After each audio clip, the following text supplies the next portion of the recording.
ఎర్రబుక్కు పరిపాలనలో పోలీస్ వ్యవస్థ ఎంత భ్రష్టు పట్టిపోయిందో ఆంధ్రప్రదేశ్ రాష్ట్రమే కాదు యావత్ ప్రపంచం కళ్ళకి కట్టినట్టుగా కనపడుతుంది. వాళ్ళ రాష్ట్ర రాజధాని ఆంధ్రప్రదేశ్ రాష్ట్ర రాజధాని లేనటువంటి ఆంధ్రప్రదేశ్ రాష్ట్రానికి రాజధానిగా పిలువబడుతున్నటువంటి విజయవాడ మహానగరంలో నడిబొడ్డులో ఒక పోలీస్ స్టేషన్లో ఒక మనిషిని మర్డర్ చేసి పోలీస్ స్టేషన్లోనే మర్డర్ చేసి బూడిద చేస్తే అడిగేటువంటి అధికారి కానీ ఒక్కడంటే ఒక్క అధికారి కానీ ఒక్కడంటే ఒక్క మంత్రి కానీ ముఖ్యమంత్రి కానీ ఒక్కరు అంటే ముఖ్యమంత్రి గారు ఎందుకంటే లా అండ్ ఆర్డర్ వారే చూస్తారు కాబట్టి డీజీపీ గారు కానీ వారు బెజవాడలో కాపురం ఉంటూ ఉంటారు. ఎవరు ఒక్కరంటే ఒక్కరు కూడా పట్టించుకోపోవటం.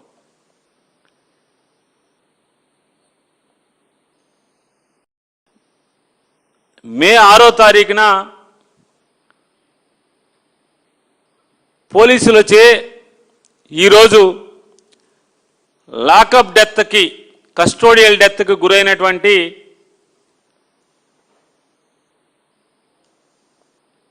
మృతుడు ఎవరైతే ఉన్నారో సాయి కృష్ణ సాయి ఏదో ఉంది వారికి ఏమండి సాయి కృష్ణ గారు మృతుడు సాయి కృష్ణ గారి యొక్క తల్లిగారైన గాదే విజయలక్ష్మి గారు మే 6వ తారీఖు నుంచి కృష్ణలంక పోలీస్ స్టేషన్లో రిమాండ్ రిపోర్ట్ ప్రకారం పోలీసు వారి యొక్క రిమాండ్ రిపోర్ట్ ప్రకారం వారి తల్లి ఉటంకించినట్టుగా చెప్తున్నటువంటి మే 6వ తారీఖున పోలీస్ స్టేషన్లో వారి అబ్బాయిని ఏ స్థితిలో చూశారో ఆ స్థితిలో చూసి ఆవిడ ఏడుస్తూ ఆ రోజు ఆవిడ ప్రారంభించినటువంటి రోదన జూన్ 19వ తారీఖు వైఎస్ జగన్మోహన్ రెడ్డి గారు ఆవిడ్ని ఓదార్చటానికి లేదా ఆవిడ్ని ఏం జరిగిందో విచారించటానికి గాదే విజయలక్ష్మి గారి ఇంటికి వెళ్ళి పరామర్శిస్తే కానీ ఆంధ్రప్రదేశ్ రాష్ట్రంలో ఒక కస్టోడియల్ డెత్కి ఎఫ్ఐఆర్ అవ్వలేదు. ఇది నారా చంద్రబాబు నాయుడు గారి యొక్క అద్భుతమైన పరిపాలన. ఇంతకంటే విచిత్రం ఏంటంటే చంద్రబాబు నాయుడు గారు మీరు చాలా అవాకులు చవాకులు పేలుతున్నారు ఇవాళ. ఎందుకు మాట్లాడుతున్నానంటే మీ ఏలుబడిలో మీరు లా అండ్ ఆర్డర్ మంత్రిగా లా అండ్ ఆర్డర్ మీరు చూసుకుంటూ మీ పరిపాలన మీరు మంత్రిగా ఉన్న శాఖలో మీ అజమాయిషీలో ఉంటుంది ఆ శాఖ.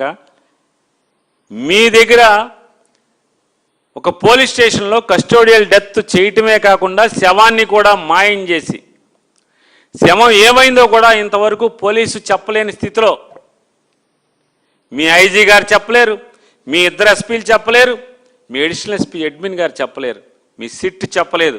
చెప్పలేని స్థితిలో ఈరోజు పోలీసు విచారణ జరిగింది అంటే సిగ్గుపడాల్సింది నారా చంద్రబాబు నాయుడు గారు లా అండ్ ఆర్డర్ మంత్రిగా మీరా? ఎవరు సిగ్గుపడాలి? సిగ్గుపడకపోగా ఈరోజు మీరు మాట్లాడుతున్నారు, తోలనాడుతున్నారు. ఏమని మాట్లాడతారు? ఎక్కడెక్కడో నేరాలు ఘోరాలు చేసి దానికి రాజకీయ రంగు వేసి లబ్ధి పొందాలని ఆలోచిస్తున్నారు. నిన్న విజయవాడలో చూశారు, ఒక సంఘటన జరిగింది.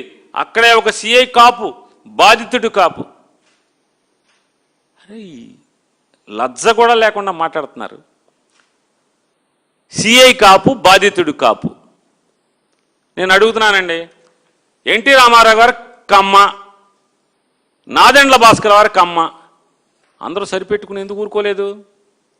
రచ్చ రచ్చ యాగి యాగి మరి మీరందరూ కూడా కమ్మారే కదా. నారా చంద్రబాబు నాయుడు కమ్మ, దగ్గుబాటి వెంకటేశ్వరరావు కమ్మ, బాలకృష్ణ కమ్మ, హరికృష్ణ కమ్మ, వెంకయ్యనాయుడు కమ్మ. మరి మీరందరూ కమ్మాయి కదా. ఎవడొకళ్ళని మనోడిని ఎందుకు ఊరుకోలేదన్నా? పోయింది ప్రాణం కాదు కదా, పదవే కదా పోయింది. రామారావు గారిది పదవే కదా పోయింది, ప్రాణం కాదు కదా. కానీ ఇక్కడ చంద్రబాబు నాయుడు గారు ఆడు కాపోడు ఈడు కాపోడైనా పోయింది ప్రాణం అండి. అంటే మీకు ఒక మనిషి సామాన్యుడి ప్రాణం పోతే, ఒక కాపోడు ప్రాణం పోతే ఎంత నిర్లజ్జగా, ఎంత నిస్సిగ్గుగా, ఎంత నీచంగా మాట్లాడుతున్నారు మీరు. మీ వయసు 80 సంవత్సరాలకు దగ్గర పడుతున్నారు. మీరు మాట్లాడే ఒక రాష్ట్ర ముఖ్యమంత్రిగా ఉండి మీరు మాట్లాడే భాష చచ్చిపోయినాడు కాపు, పోలీసు చంపేసిన పోలీసు కాపు అని మీరు మాట్లాడతారు. ఇది మీ విచక్షణ, పరిపాలనా దక్షత మీది.